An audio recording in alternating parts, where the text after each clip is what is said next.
Olá, você que me segue no Rodrigo Silva Arqueologia. Que bom estarmos de volta mais uma vez para falarmos sobre a Palavra de Deus. Mas, antes de entrar no assunto de hoje, fica aqui o meu convite. Se você não é inscrito no canal, se inscreva e faça parte da família Rodrigo Silva Arqueologia. E se gostar do vídeo, deixe o seu like, seu comentário e divulgue para os seus amigos, tá bem? Hoje eu quero falar de uma passagem de difícil interpretação da Bíblia que está na carta de Pedro, na primeira carta de Pedro. Pedro escreveu o seguinte no capítulo 3, a partir dos versos 18 em diante. Está escrito assim: Pois também Cristo padeceu uma única vez pelos pecados, o justo pelos injustos, para conduzir vocês a Deus, morto, sim na carne, mas vivificado no Espírito. Aí continua a passagem, no verso 19. No qual também foi e pregou aos espíritos em prisão, os quais, noutro tempo, foram desobedientes quando Deus aguardava com paciência nos dias de Noé, enquanto se preparava a arca, na qual poucas pessoas, apenas 8, foram salvas através da água. Bom, olhando assim rapidamente o texto, dá-se a impressão que Jesus, em algum tempo do seu ministério, pregou a espíritos em prisão que talvez fossem pessoas desencarnadas, mortas. Aliás, isso até aparentemente é reforçado pelo que está escrito no capítulo 4, logo a seguir aqui, no capítulo 4, no versículo 6, que diz assim: Pois para este fim o evangelho foi pregado também a mortos, para que mesmo julgados na carne, segundo os homens, vivam em espírito, segundo Deus. 1 Pedro capítulo 4, versículo 6, tá bom? Bom, será que realmente Jesus pregou para mortos? Será que quem morre tem a chance de se arrepender depois de morto devido a uma pregação de Cristo? Será que foi assim ou foi apenas algo do passado? Ou ainda, será que existe outra forma de entendermos esta passagem de difícil interpretação da Bíblia? A princípio, deixe-me dizer que há duas interpretações mais ou menos vigentes entre os teólogos, desde a época da patrística, dos pais da igreja, passando pelos teólogos da Idade Média, depois da Reforma Protestante, até alguns teólogos modernos. As interpretações que eu falei, as duas mais ou menos gerais que há, são as seguintes. A primeira entende que Jesus, depois que morreu, que esse evento aqui se aplica após a morte de Cristo, ele não foi diretamente para o Pai, mas ele desceu ao inferno, onde estavam as almas daqueles que haviam morrido até o evento da cruz. Ou seja, todos que morreram de Adão até a cruz estariam nesse lugar, que alguns chamam de inferno, outros chamam de lugar intermediário, outros chamam de paraíso, cada um dá um nome diferente aí. E nesse lugar, além túmulo, essas almas receberam a Cristo, que desceu até elas e pregou para elas. E aqueles que se salvaram acabaram, ou seja, que aceitaram a salvação, a pregação de Jesus, acabaram subindo com ele para as alturas. Esta é uma interpretação. É lógico que há variantes dessa interpretação. Como eu falei com vocês, alguns chamam esse lugar pós-morte de paraíso, outros já chamam de inferno, outros chamam de lugar intermediário. Ou seja, resumindo, a ideia é que Jesus morreu na cruz do Calvário e, ao morrer, desceu espiritualmente até o mundo dos mortos, aqueles que haviam mortos desde Adão até a sua morte, até a crucifixão, e ali pregou para eles. E aqueles que aceitaram subiram com ele para o céu. Tá bom? Também, ainda como uma variante dessa interpretação, alguns entendem que todos os que foram salvos antes da cruz não tinham ainda acesso até Deus, porque Cristo não havia morrido na cruz do Calvário. Por isso eles estavam num lugar intermediário, aguardando a morte de Cristo para poder finalmente participarem da glória de Deus. A outra interpretação que há, e que também tem muitos teólogos que subscrevem a ela, dizem que esse evento aqui descrito por Pedro, na verdade aconteceu antes da morte de Jesus, e se refere a um tempo, na época do dilúvio, quando Cristo, em espírito, pregou para os antediluvianos, aqueles que viviam na época de Noé.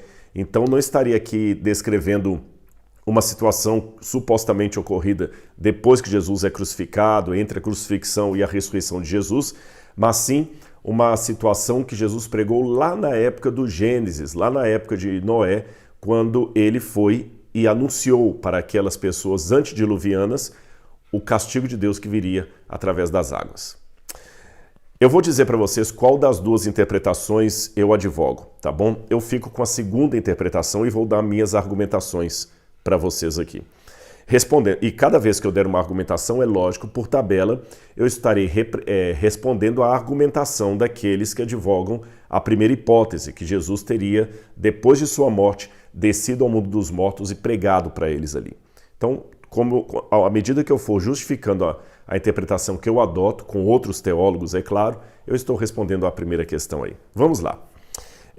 O primeiro ponto que eu tenho de dificuldade de aceitar uma suposta ida de Cristo ao mundo dos mortos para pregar para eles, é que se Pedro estiver ensinando isto, é a única vez em toda a Bíblia que tem alguma ideia de Jesus ter descido ao mundo dos mortos para pregar para eles. Não há endosso a esse respeito em nenhuma outra parte das Escrituras. Nenhuma, de Gênesis ao Apocalipse.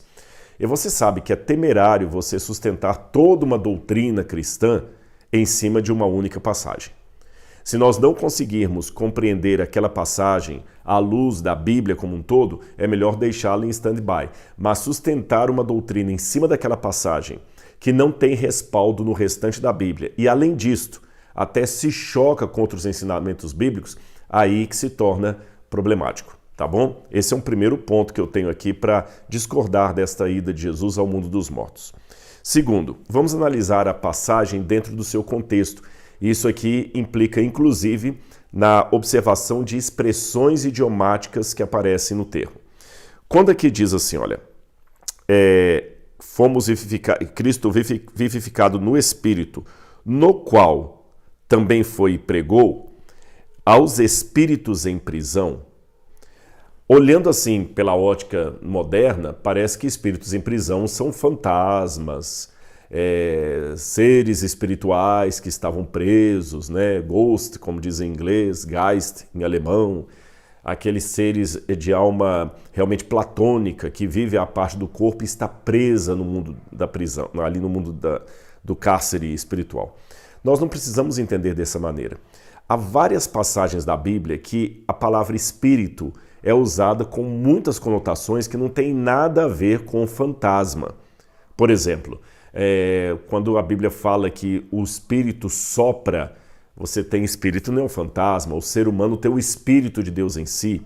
E há muitas situações em que a palavra espírito significa pessoas vivas. Aliás, sempre que a Bíblia fala de espírito, está se referindo a pessoas vivas. Espírito humano, eu digo, porque tem o Espírito Santo de Deus. Pessoas vivas, tá bom? Eu vou dar alguns exemplos para você. Vamos abrir a Bíblia aqui em Romanos capítulo 8, versículo 16.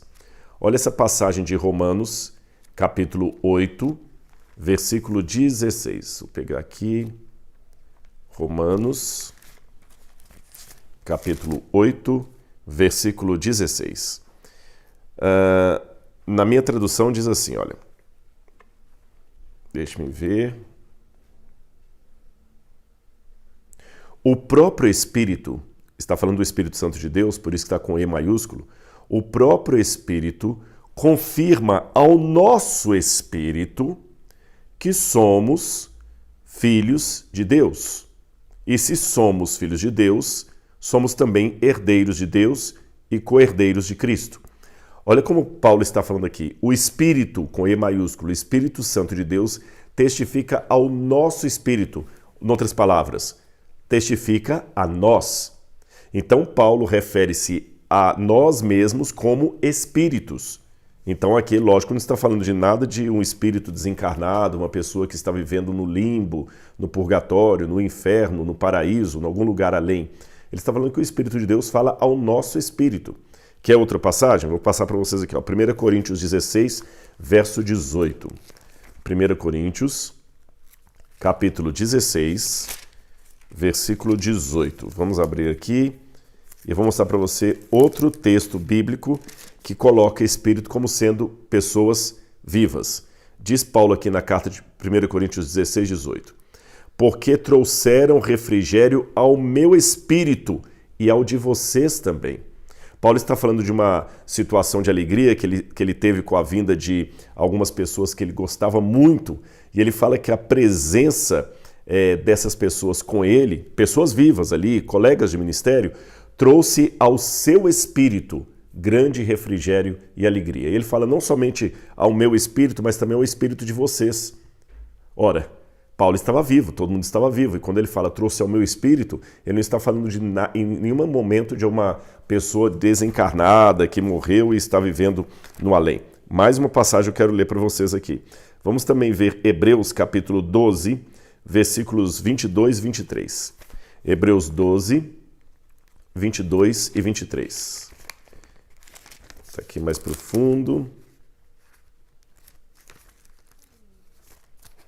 Hebreus 12, 22 e 23. Olha o que Paulo diz aqui. Acreditando que provavelmente foi Paulo o autor de Hebreus, né? Uma discussão a esse respeito aí. Diz assim, para falar da igreja de Deus. Pelo contrário, vocês chegaram ao Monte Sião e à cidade do Deus vivo, a Jerusalém celestial, e a milhares de anjos. Vocês chegam à assembleia festiva, à igreja dos primogênitos arrolados nos céus. Vocês chegaram a Deus, o juiz de todos, e aos espíritos dos justos aperfeiçoados. Veja, Paulo está falando não de entidades vivendo numa realidade extracorpórea, ele está falando da igreja de Cristo. E ele fala que pela fé, essa igreja de Cristo chega ao Deus vivo, ao primogênitos, àqueles que estão com o nome arrolados ao céu, aos espíritos dos justos aperfeiçoados. E Paulo está falando aqui da igreja. Vamos também a mais uma passagem aqui, Gálatas, capítulo 6, verso 18. Gálatas, capítulo 6, versículo 18. Está aqui, olha. Gálatas, capítulo 6, versículo 18. A graça de nosso Senhor Jesus Cristo esteja com o espírito de vocês, irmãos. Amém. E para terminar, mais uma passagem. 1 João 4, verso 1. 1 João 4, versículo 1. 1 João 4, versículo 1. Amados, não deem crédito a qualquer espírito, mas provem os espíritos para ver se procedem de Deus, porque muitos falsos profetas têm saído mundo afora. E ele continua falando, né? Nisto vocês reconhecem o Espírito de Deus. Todo espírito que confessa que Jesus veio em carne é de Deus. E quando João está falando aqui, todo espírito que confessa que Cristo veio em carne, testem os espíritos, ele está falando de mestres, falsos profetas ou verdadeiros profetas, verdadeiros mestres que estavam disputando espaço na igreja cristã naquela época. Ele não estava falando de pessoas desencarnadas. Ele fala, qualquer professor, qualquer mestre que vier ensinar para vocês, testem o espírito dele, porque muitos espíritos, e ele está falando de pessoas. Então, quando nós temos essa passagem de Pedro falando que Cristo pregou a espíritos em prisão, eu não preciso necessariamente imaginar almas desencarnadas por aí, porque há muitas passagens da Bíblia, eu li apenas algumas delas, em que a expressão espírito se refere a pessoas plenamente vivas como eu e você. Se eu estivesse falando aqui em linguagem bíblica ou com as expressões idiomáticas típicas do tempo da Bíblia, eu poderia começar esse vídeo falando assim: olá a todos os espíritos que me ouvem. E eu não estaria falando de nenhuma sessão mediúnica. Espíritos que me ouvem, estou falando de vocês. E eu falaria também assim, se você gostar desse vídeo, deixe o seu like, isso alegra o meu espírito.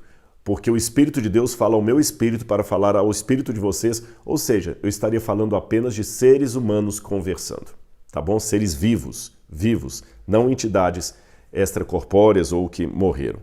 Então o primeiro ponto é isso, pegar a expressão pregou aos espíritos em prisão como referindo-se a espíritos desencarnados, não tem base bíblica. Um outro problema que eu enfrento disso aqui, não ter base bíblica, é que quando a Bíblia fala, por exemplo, Cristo teria que pregar a aquelas pessoas, ela faz simplesmente referência à pregação de Cristo como sendo aquele que pregou às pessoas que estavam aprisionadas no pecado, aqueles que deveriam ser libertos do cativeiro espiritual, mas novamente pessoas vivas. Quer um exemplo? Vamos ler aqui Lucas capítulo 4, verso 18. Lucas 4, verso 18. Olha como Cristo, fazendo uma citação de Isaías, descreve o seu próprio ministério. Lucas 4, 18 diz assim: O Espírito do Senhor está sobre mim, porque Ele me ungiu para evangelizar os pobres, enviou-me para proclamar libertação aos cativos, isto é, aos que estavam presos, e restauração da vista aos cegos, para pôr em liberdade os oprimidos. Agora, é curioso que quando eu leio os 4 evangelhos, eu não vejo situação nenhuma em que Jesus foi pregar numa cadeia, numa prisão. Pelo contrário, eu vejo até um episódio em que João Batista estava preso e Jesus não foi vê-lo. Os discípulos de João Batista que vieram conversar com Jesus. Jesus não foi ao cárcere pregar para João Batista. E eu não tenho nenhuma passagem do Novo Testamento descrevendo Cristo indo às prisões e pregando para os presos. Não há isso. De modo que eu posso entender que essa expressão libertar os cativos, os oprimidos que estão cativos, refere-se aos cativos do pecado. Quer um exemplo mais? Vamos abrir a Bíblia também em Lucas capítulo 13, versículo 16. Lucas capítulo 13, esse texto para mim é mais claro ainda. Lucas capítulo 13, versículo 16. Vamos ver o que diz aqui a palavra de Deus. Lucas 13, 16. Quando Jesus estava num lugar em que uma mulher deveria ser curada e era dia de sábado, houve um BO ali com os fariseus. E Jesus pergunta para eles o seguinte, preste atenção. Por esse motivo, não se devia livrar deste cativeiro em dia de sábado esta filha de Abraão a quem Satanás trazia presa há 18 anos? Veja, Jesus estava falando da cura de uma mulher enferma num dia de sábado. E ao expressar-se a respeito de sua enfermidade, Jesus falou, uma filha de Abraão que o diabo mantém cativo há 18 anos. Convinha a mim libertar do cativeiro. Então você vê que o cativeiro aqui não significa necessariamente a alma presa no mundo extracorpóreo. Jesus pregou para pessoas que, se fossem curadas de uma doença ou livradas do pecado, do reino das trevas, eram chamadas de cativos que foram libertos. Ou, traduzindo para a nossa realidade, quando Cristo me encontrou, eu também fui liberto do pecado. Eu fui liberto da condenação. E olha que eu, pelas leis humanas, graças a Deus, até o dia de hoje, nunca fui processado, nem estive preso. Então eu não preciso estar preso aos olhos da justiça humana para considerar um prisioneiro do pecado que Jesus também acabou de libertar. Deixa eu ver se tem mais uma passagem aqui. Efésios 4, verso 8. Também gostaria de ler esse texto. Efésios, capítulo 4, versículo 8. Também tem mais uma passagem que nos ajuda a entender essa questão da escravidão como sendo um símbolo do pecado. Mas, no passado, quando não conheciam a Deus, vocês eram escravos de deuses que, por natureza, não são deuses. Tá certo? Efésios 4, verso 8. Ou seja, quando nós somos escravos, nós somos prisioneiros do pecado. Então, quando fala que Cristo foi livrar, foi pregar a espíritos em prisão, eu não preciso necessariamente entender como espíritos desencarnados que estão presos no mundo dos mortos, mas sim como pessoas vivas que estavam presas pelo pecado, pela doença, pela enfermidade, pela falta de visão espiritual, e a conversão é simbolicamente colocada como sendo uma libertação da prisão. Ok, mas vamos continuar. Será que Cristo realmente esteve no inferno para pregar para pessoas? Essa é outra passagem complicada, porque quando eu vou para a própria carta de Pedro, 1 Pedro, capítulo 1, versículos 10 e 11, eu encontro assim, veja bem, 1 Pedro 1, 10 e 11, diz assim, perdão que eu passei demais aqui, fui para Tiago. 1 Pedro 1, 10 e 11. Diz assim, foi a respeito dessa salvação que os profetas indagaram e investigaram. Ele está falando dos profetas do Antigo Testamento. Eles profetizaram a respeito da graça destinada a vós. investigando qual a ocasião ou quais as circunstâncias oportunas que eram indicadas pelo Espírito de Cristo que neles estava ao predizer os sofrimentos que Cristo teria de suportar e as glórias que teriam depois desses sofrimentos. É o próprio Pedro, na mesma epístola. Pedro está falando assim, olha, aqueles profetas do passado que já morreram, eles profetizaram. Quando que aqueles profetas profetizaram? Depois que eles morreram? Não, enquanto estavam vivos. E como que eles profetizaram enquanto estavam vivos? Eles profetizaram pelo Espírito de Cristo que neles estava. Olha, então isso aqui já me dá uma dica sobre como que Cristo em Espírito vai pregar aos cativos em prisão. Vamos continuar aqui. Outra passagem que chama atenção, que eu quero ler, por isso que eu fui para Tiago aquela hora, é Tiago 2:26. Tiago 2:26. Diz assim, olha. Tiago 2:26. Porque assim como o corpo sem espírito é morto, assim também a fé sem obras é morta. Então, peraí. Se o corpo sem espírito é morto, não tem o que fazer, como que Cristo sem o corpo poderia pregar em espírito? Não faz sentido. Não somente não faz sentido para ele, como não faz sentido para os outros. Porque alguém pode dizer, mediante esse meu argumento, mas espera aí, Rodrigo, quando você fala que o corpo sem espírito não está morto, citando Tiago, você está falando do corpo de seres humanos normais. Mas Jesus era Deus. Sim, ele era Deus. Mas quando ele se encarnou, ele morreu como um ser humano e ao ressuscitar, ele ressuscitou do mesmo modo como que nós que morrermos vamos ressuscitar antes da volta de Jesus. Ele só ressuscitou antes. Tanto é que depois que ele ressuscita, ele aparece para os discípulos, ele mostra as marcas da crucifixão, ele come com eles, ele continua humano. Além disso, o segundo argumento que eu posso dar nesse sentido é que, ainda que você quisesse trabalhar com uma morte de Jesus diferenciada, onde o espírito dele pudesse sobreviver ao corpo, ele iria pregar para quem? Porque os outros seres humanos cairiam na lei colocada aqui por Tiago, capítulo 2:26. O corpo sem espírito é morto. Então não tem como o espírito sobreviver depois disso. Ainda não está satisfeito? Então vou mostrar outra passagem para você. Vamos a Eclesiastes capítulo 9, versículos 5 e 6. Eclesiastes lá no Antigo Testamento, capítulo 9, versículos 5 e 6. Só um minutinho aqui. Eclesiastes 9, 5 e 6. Na minha tradução diz assim, prestem atenção, Eclesiastes 9, porque os vivos sabem que hão de morrer, mas os mortos não sabem nada, e nem têm recompensa a receber, porque a memória deles jaz no esquecimento. Amor, ódio e inveja, para eles não existem mais. Eles estão afastados para sempre de tudo o que se faz debaixo do sol.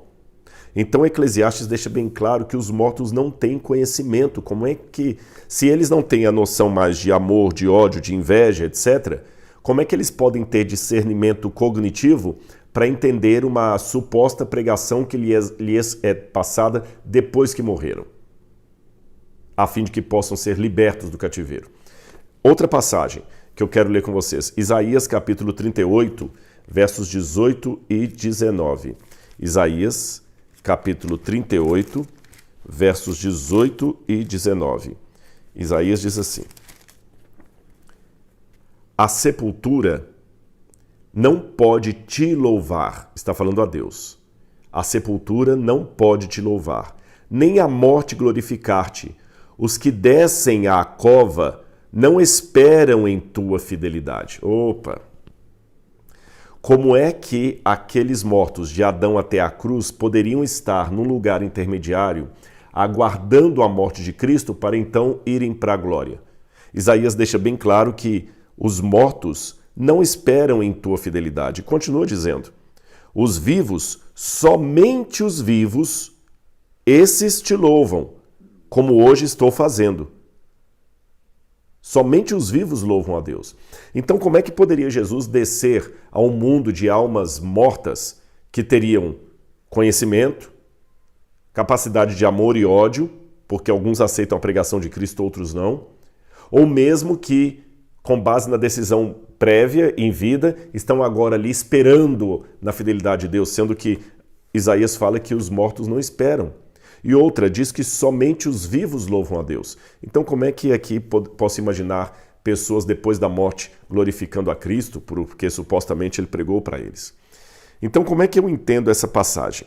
A continuação do texto me dá a luz, porque diz assim, olha, no qual também foi e pregou aos espíritos em prisão, os quais, noutro tempo, foram desobedientes, quando Deus aguardava com paciência nos dias de Noé, enquanto se preparava a arca para a qual poucas pessoas, apenas 8, foram salvas através da água.